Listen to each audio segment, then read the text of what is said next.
بہرحال اچھی طرح سمجھ لیجئے یہ مارکا ابھی ہونے والا ہے. میں تفاصیل میں نہیں جانا چاہتا، نہ میری اس وقت کا یہ موضوع ہے. کتاب الملاحم میں پڑھیے کیسی کیسی جنگیں ہونے والی ہیں. الملحمۃ العظمی، تاریخ انسانی کی عظیم ترین جنگ جو ہونے والی ہے. ہم پر ہمارے کرتوتوں کی وجہ سے جو عذاب الہی کے کوڑے پڑنے والے ہیں. پورا عالم عرب یہودیوں کے سامنے سرنگوں ہو چکا ہے، نیو ورلڈ آرڈر کی جیب میں جا چکا ہے.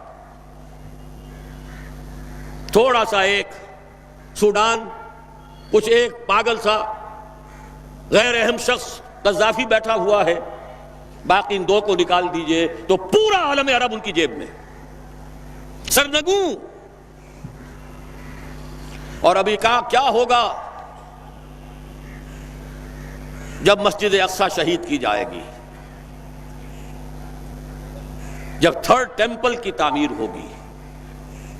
ایودھیا کی مسجد گرا کر امت مسلمہ کی نبض کو دیکھ لیا ہے دشمن نے کہ جان نہیں ہے. حمیت نام تھا جس کا، گئی تیمور کے گھر سے.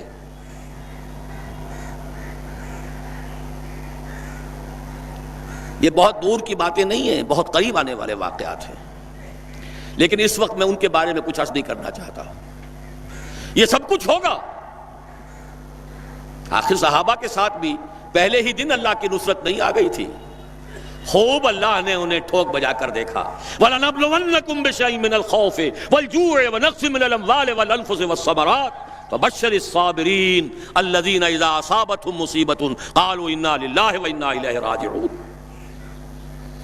أَمْ حَسِبْتُمْ أَن تَدْخُلُوا الْجَنَّةَ وَلَمَّا يَأْتِكُم مَّثَلُ الَّذِينَ خَلَوْا مِن قَبْلِكُم مَّسَّتْهُمُ الْبَأْسَاءُ وَالضَّرَّاءُ وَزُلْزِلُوا حَتَّىٰ يَقُولَ الرَّسُولُ وَالَّذِينَ آمَنُوا مَعَهُ مَتَىٰ نَصْرُ اللَّهِ أَلَا إِنَّ نَصْرَ اللَّهِ قَرِيبٌ.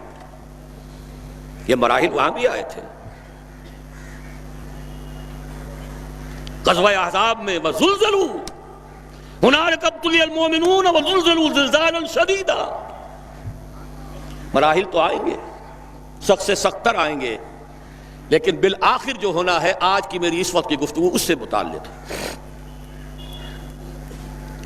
یہ چند الفاظ اس لیے کہہ دیے کہ یہ حالات جو اس وقت بالفعل ہماری نگاہوں کے سامنے ہیں وہ تو بالکل مختلف ہیں. کدھر سے دین غالب ہو جائے گا، کہیں کوئی روشنی کی کرن نہیں ہے.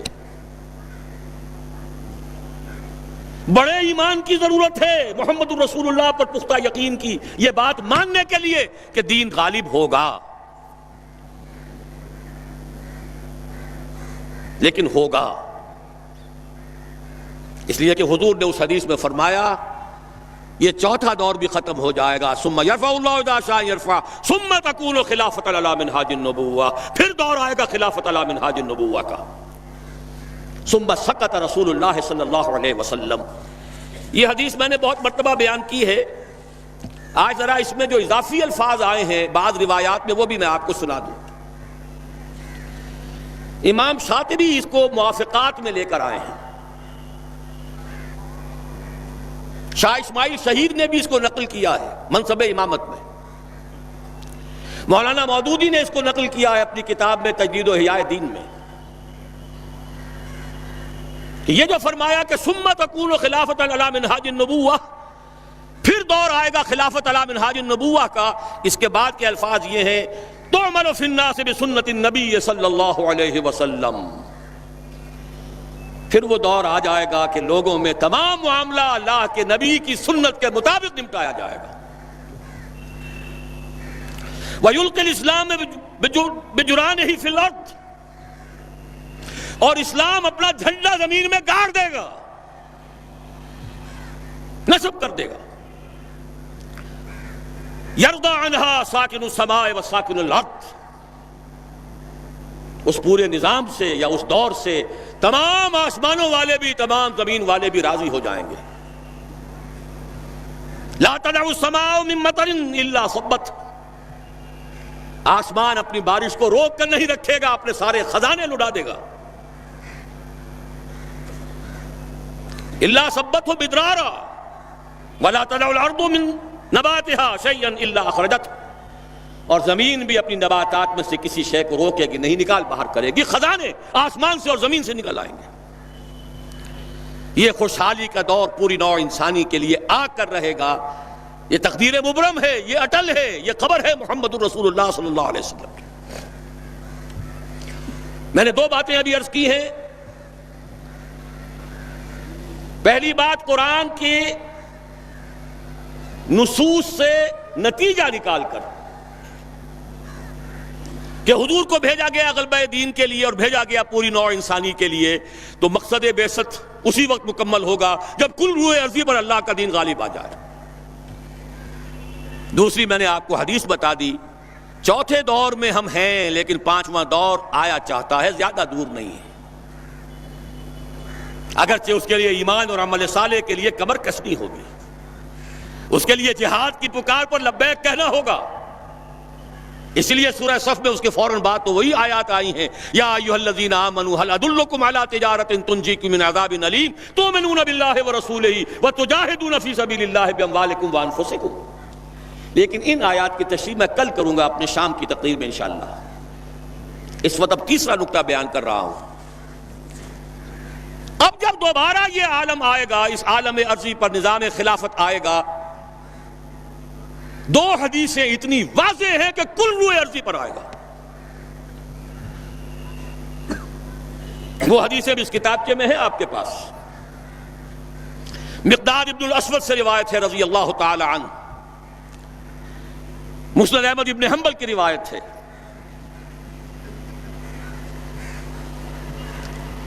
حضور صلی اللہ علیہ وسلم نے فرمایا،